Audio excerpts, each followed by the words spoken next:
Knowledge Nuggets.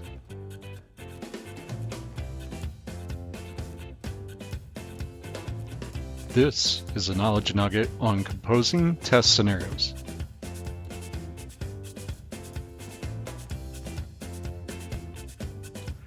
A test scenario is a statement that describes the high-level verification of a requirement.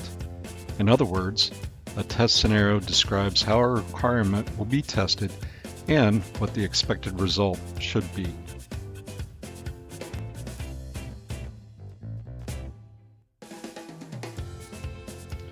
Let's look at what test scenarios are. They are high level.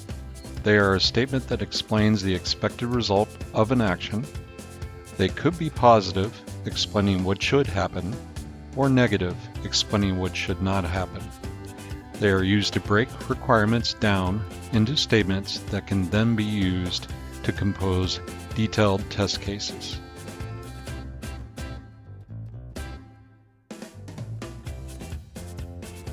Now, let's look at what test scenarios are not. They are not detailed steps on how to perform the action described. That information will be contained in the detailed test cases. They are neither vague nor general. The statement and the expected result are clear.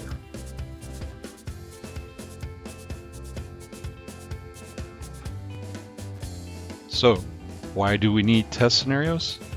Test scenarios help us to break down requirements so that we can ensure that all aspects of the requirement are tested. This process is known as decomposition.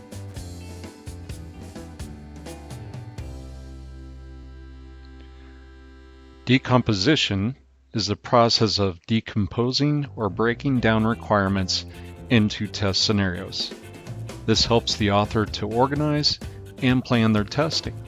It also assists in ensuring full testing coverage of the requirements.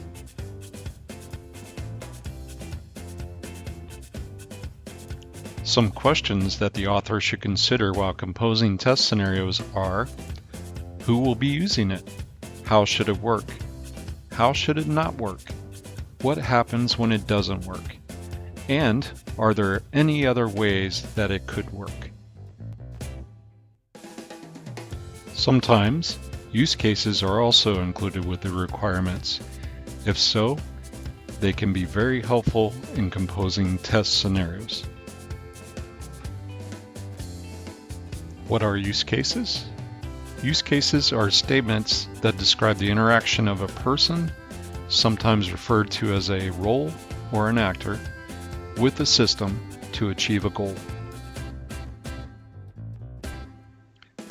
Let's look at an example of a use case.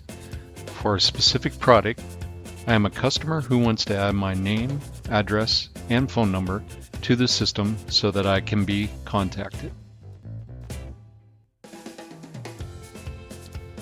In this example, the who is a customer. This is the role or actor that we are considering. The what is to add their name, address, and phone number to the system. The why is so that they can be contacted. Using our examples from the posted notes in a previous slide, we can ask questions to consider which scenarios need to be extracted from this use case. The first question is who will be using it.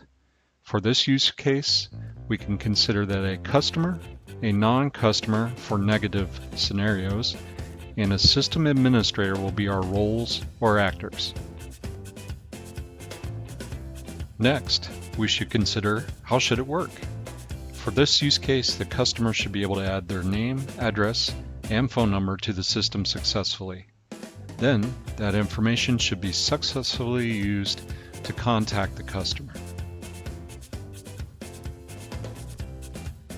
Next, we consider how should it not work. First, a non-customer should not be able to add their name, address, and phone number to the system.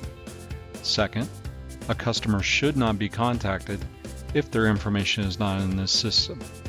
In the second scenario, it is untestable, but we will still consider it and identify it.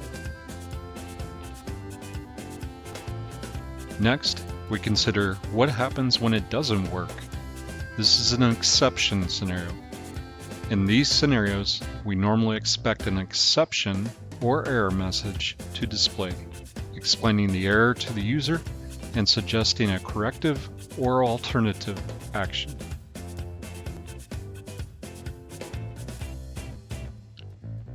If any of the exception scenarios are not described in a separate requirement, we should capture them all here.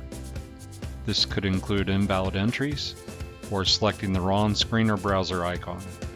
We should ensure that all of our rules or actors are considered here also. It may be best to split the scenarios out by role or actor, but it is not mandatory. Finally, we consider if there are any other ways it should work. In this example, a system administrator should also be able to add a customer's name, address, and phone number to the system, and the customer should be able to be contacted successfully once this has been done. Even if no use cases are included with the requirements, we can still follow the preceding steps to compose test scenarios. Once test scenarios have been composed for a requirement, it is important to link them together. This can be done through a tool such as HP ALM or Quality Center, or even in an Excel spreadsheet. If you don't use a tool to link them, you can simply reference a unique identification number in each. Linking the requirement to its associated test scenarios provides traceability.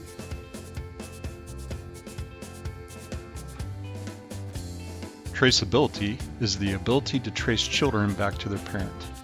It helps to ensure that all aspects of the requirement are completely covered during testing. It also helps to identify impacts to the test scenarios and the detailed test cases linked to them if a requirement is changed or removed.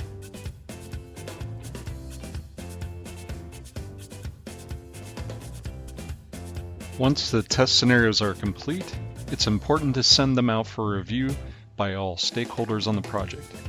This could include managers, project managers, business analysts, DBAs, developers, and testers. In some cases, the client might also be included in the reviews. Reviews provide for inspection from multiple viewpoints and give the stakeholders a chance to suggest additional test scenarios or perhaps address test scenarios that they had not yet considered. This helps to prevent defects later in the life cycle. Once the test scenarios have been reviewed, updated if needed, and approved, they can then be used to compose detailed test cases, and that process will be described in another presentation. This has been a Knowledge Nugget on composing test scenarios. Thank you for your time and for your attention.